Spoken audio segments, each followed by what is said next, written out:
Hello बच्चों, स्वागत है हमारे यूट्यूब चैनल पे। चलिए वीडियो स्टार्ट करते हैं। जैसा कि हमने कल पढ़ा था कि ब्रह्मांड क्या होता है, क्या क्या चीज़ें उसमें होती हैं, वो सारी चीज़ें हम बात कर चुके हैं। आज हम बात करेंगे एक नए टॉपिक के साथ में, उसके आगे कंटिन्यू करेंगे। इसका नाम है आकाश गंगा यानी गैलेक्सी। गैलेक्सी क्या होता है? गैलेक्सी लाखों अरबों तारों का समूह होता है, जिसमें हम सब और हमारे आसपास जो प्लैनेट्स हैं, सूर्य हैं और ये जो तारे हैं, ये पूरा ग्रुप जिसमें हम लोग रहते हैं, ये सारा गैलेक्सी के अंदर ही आता है। इस गैलेक्सी का नाम है मंदाकिनी, यानी हमारी जो गैलेक्सी है जिसमें तारे, पृथ्वी और सारे प्लैनेट्स उपस्थित हैं, तो इन ग्रुप को ही हम गैलेक्सी बोलते हैं। ब्रह्मांड में लगभग 100 अरब गैलेक्सी हैं। अब आप समझ सकते हैं, उनमें से एक गैलेक्सी मंदाकिनी है जिसमें हम लोग रहते हैं, जिसमें हम पृथ्वी, सूर्य, चंद्रमा, बृहस्पति, अरुण, वरुण, बुध, ये जितने भी ग्रह हैं सारे इसी गैलेक्सी के अंतर्गत आते हैं।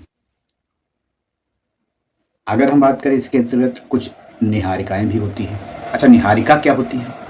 ये गैलेक्सी के अंदर पड़ती है, इसलिए निहारिका को बताना जरूरी है। निहारिका वो होता है, कुछ रंग बिरंगे बादल होते हैं जिसमें बहुत सारे धूल के कण होते हैं, बहुत सारी रोशनी होती है और भी बहुत सारे अलग अलग टाइप के पार्टिकल होते हैं। इनका एक ग्रुप होता है। अब निहारिका से ही ये जो तारे हम लोग देखते हैं पृथ्वी से, इन्हीं का जन्म होता है निहारिका से ही। ठीक है, तो जितने भी तारे हैं जो हम पृथ्वी से देखते हैं, ये इन्हीं निहारिका से ही जन्म लेकर के निकलते हैं। ओके स्टूडेंट्स, तो आगे बढ़ते हैं। तो आकाश गंगा के जो हमारी गैलेक्सी है, आकाश गंगा, इसे मंदाकिनी कहते हैं। हमारी आकाश गंगा के पास में एक और गैलेक्सी है। गैलेक्सी तो बहुत सारी हैं, लेकिन हमारी आकाश गंगा के पास में एक और गैलेक्सी जिसका नाम है एंड्रोमेडा। वो हमारी आकाश गंगा के बिल्कुल पास में है, एंड्रोमेडा। ठीक, अब बात करते हैं आकाश गंगा में एक तारा है सूर्य, जो बहुत बड़ा है। ठीक है, सूर्य क्या करता है? आकाश गंगा का एक चक्कर लगाने में लगभग 25 करोड़ साल लगाता है, यानी 250 बिलियन वर्ष लगाता है। सूर्य जो है वो अपनी आकाश गंगा यानी मंदाकिनी का एक पूरा चक्कर लगाने में 25 करोड़ साल लगाता है। आप समझ सकते हैं, 25 करोड़ साल।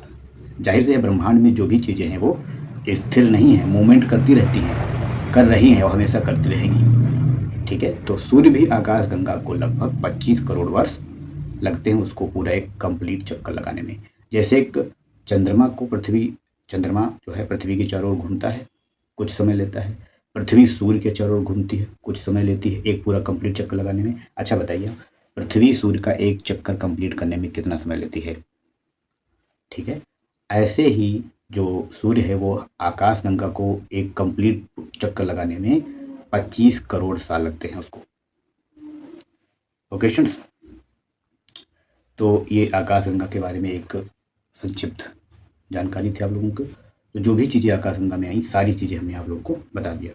अब बात होती है ये आकाश गंगा का जो नियम है ये किसने दिया था? तो आंसर होगा एडविन पी हबल।